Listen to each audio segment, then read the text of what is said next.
Faz bem. Ave Maria, cheia de graça, o Senhor é convosco. Bendita sois vós entre as mulheres. Bendito é o fruto do vosso ventre, Jesus. Santa Maria, Mãe de Deus, rogai por nós, pecadores, agora e na hora de nossa morte. Amém. Beato Bento de Urbino. Nascido em Urbino, dia 13 de setembro de 1560, falecido em Fansorone, no dia 30 de abril de 1625, zeloso pregador popular e grande penitente, beatificado pelo Pio IX em 10 de fevereiro de 1867, e frade capuchinho. Antes de professar, fez testamento e deixou boa parte de seus bens aos pobres. Por sua vontade, teria deixado tudo, mas pelo fato de encontrar-se a sua família naquela época em situação de alguma necessidade, o seu motivo fez existir. E exclamando os seus irmãos, achando que ele tinha feito demais, replicou que seu voto seria deixado tudo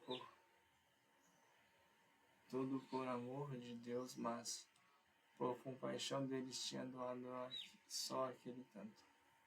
Saía da mendicância com boa vontade e quando era guardião saía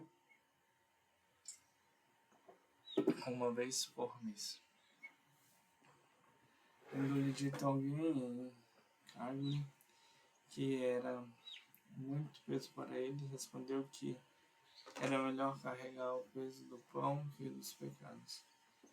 Se acontecia parar em algum lugar, não continuava nunca, se antes o companheiro, és um leigo e jovem. Não lhe dissesse primeiro, Padre, vamos.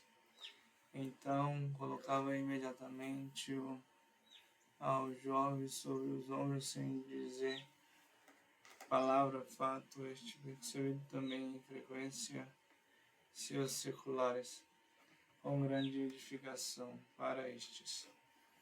Ordenava aos companheiros, onde não era conhecido, que não dissesse que era ele o guardião, seja para evitar as reverências, seja também para não ter tido como espiritual e humilde ao fazer semelhantes práticas.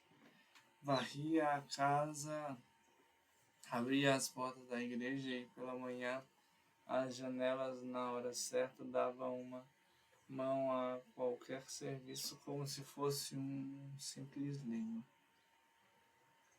Brilhava neste bom padre uma simplicidade de coração tão grande que parecia levar o coração nas mãos. E contava com a maior simplicidade o que lhe acontecia, vivendo muito longe de fingimento e hipocrisia.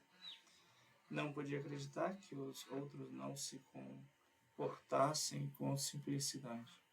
Por isso julgava a todos como santos, incapazes de suspeitar algo mal no próximo se não o visse com os próprios olhos, mas nesse caso desculpava a intenção. Conservando com ele o padre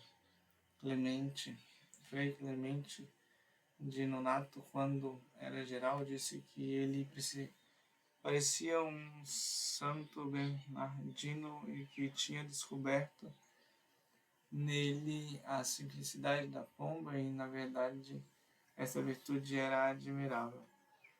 Desta pode-se entender a pureza de seu coração e a transparência de sua consciência. Era imparcial com todos, tanto agia com o menor dos leigos ou clérigos, quanto com qualquer padre menor.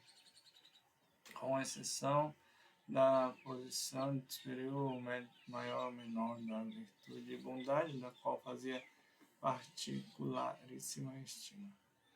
Era de tal maneira grato pelos benefícios, mesmo pequenos, que jamais os esquecia e mesmo depois de muito tempo os retribuía em toda ocasião e agradecia aos benfeitores por eles.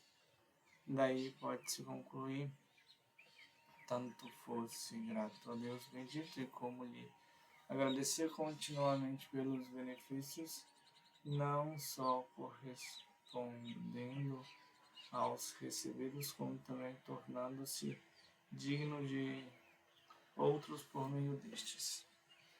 Tinha grandíssima caridade para com o próximo, principalmente para com os doentes, os quais visitava com prazer, tanto dentro quanto fora da religião, e quando era superior, não deixava de providenciar tudo para eles, com toda a caridade paterna, servindo-lhes pessoalmente, mesmo nos serviços mais difíceis e asquerosos.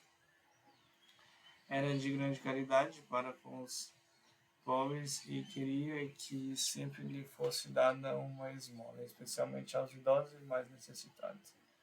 Na quaresma ordenava ao companheiro que não mandasse embora nenhum pobre sem alguma coisa, e quando não tivesse outra coisa, pelo menos lhe desse uma noz. Tamanha era a caridade para com todos eles. Quando falecia algum dos nossos frades, além de celebrar a missa por ele, como mandava as nossas constituições, ele rezava também os 3 noturnos dos mortos e muitas vezes imediatamente após receber a notícia. Quando algum frade tinha cometido alguma falta, usava com ele a correção fraterna, fosse quem fosse, mesmo em pequenas coisas, como, por exemplo, quem faltasse às ladainhas ou outros atos da comunidade, quem omitisse o nome de algum santo ao recitar as ladainhas, quem dissesse de dizer a missa, agia da mesma forma com os padres e outros religiosos quando não fazia bem as coisas e cometia erros nas ações permanentes ao culto divino. Sua vida era uma contínua oração, porque além das 2 horas ordinárias da religião, ele se levava à noite sempre ao menos 1 hora antes dos outros e muitas vezes 2. Depois voltava a repousar em hora, um pouco mais e logo retornava à igreja, que ele dizia será nossa vinha, e ficava ali até a hora da oração, preparando-se para rezar a missa. Depois voltava para o ofício e permanecia até que terminasse todas as missas. Era grande devoto da cruz, por isso a reverência, e beijava por completo, principalmente no início e no topo da escada do dormitório. Todas as vezes que passava, a mesma coisa fazia com a Beatíssima Virgem, tendo alguma no breviário que ele beijava muitas vezes em suas devoções durante o dia.